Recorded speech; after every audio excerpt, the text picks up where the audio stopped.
Welcome to the Super Over. Jarrod Kimber, Steve Harmison here, and we're going to be talking about, well, let's just start with Brian Bennett. He's a T20 player, T10 player, he smashes the ball. We know he likes to stay leg side of it. He asked to open the batting. He's young. What a remarkable innings it was. At one stage, he looked like he was going to score all of Zimbabwe's runs. Yeah, it was a brilliant innings, an inspiring innings more than anything else. Simple technique, you know, not much foot movement, but when the ball was pitched full, he hit it straight back down the ground with a straight bat. When it was short, especially outside off stump, he had quick hands. That was the thing for me. You see, he was a T10, T20 player. He was quick hands. His hands were fantastic.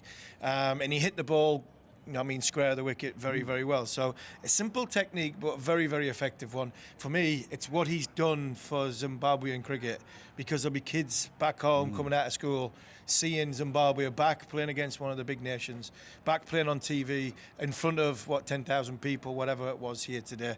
They're going to be inspired to be the next Brian Bennett. He's 21 years old.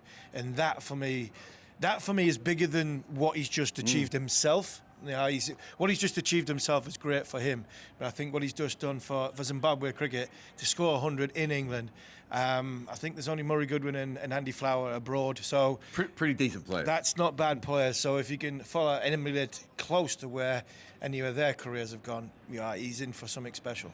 And worth noting as well that he has a twin brother who, according to Ed Rainsford, is even better than him, who gave up the game. It's tough to become a professional cricketer in Zimbabwe with all the issues that have gone over the last couple of years. So to have someone like him play the way he did.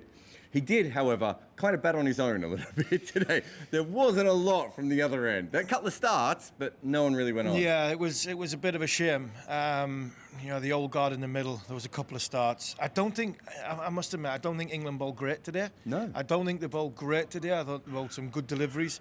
I thought Shoaib Bashir, I'm pleased for him. I'm really pleased for him, because he bowled well considering where he's been this summer, and where his game's been this summer. And I think it reaffirms the fact that when he plays for England and when he's got Ben Stokes, he has a different body language. So I mean, there's no problem with his best ball, is no, it? It's the full tosses and yeah, the ones on the leg side. And he's young and still learning, developing, and naive, and he's not getting game away from England, so he's learning in the international cricket. So you've got to give him some leeway. His best ball is there, and I think his best ball is why England see a high ceiling level in him, and I think he should be continuing to try and be that bowler, not the stock bowler, be the bowler that takes the wicket. So I thought Sam Cook looked, I think, a little bit frantic, a bit nervous. He did. He just wasn't as accurate as he normally had been. He chased wickets a little bit and maybe didn't get his length perfect. And debuts do that. And I think we've seen a sample size in the second innings of the Essex Sam Cook, and I think we'll see that tomorrow. So hopefully, fingers crossed for that. But I just don't think. I thought England bowled some good deliveries and bowled in good patches, but weren't there. But for me,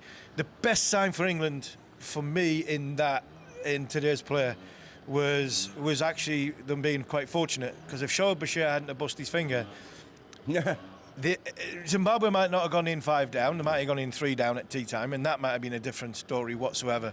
But the sight of Ben Stokes and the way he bowled and the little sample size we had. I mean, the ball to Sakandaraza, who's Zimbabwe's best bat, who was probably thinking, well, everyone else is making runs, I can come in here. He got an absolute peach from Stokes. Even the one to Bennett when Harry Brook jumped in front of Joe Root and that was dropped. So that for me is the best thing that's come out of today from me looking forward.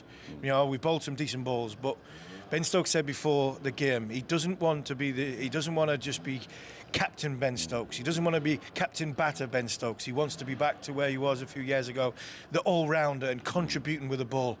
I mean, we had a sample size today, and if that's what we're going to get, and that's the benchmark where it is, I'm getting more and more encouraged about England against India and England against Australia.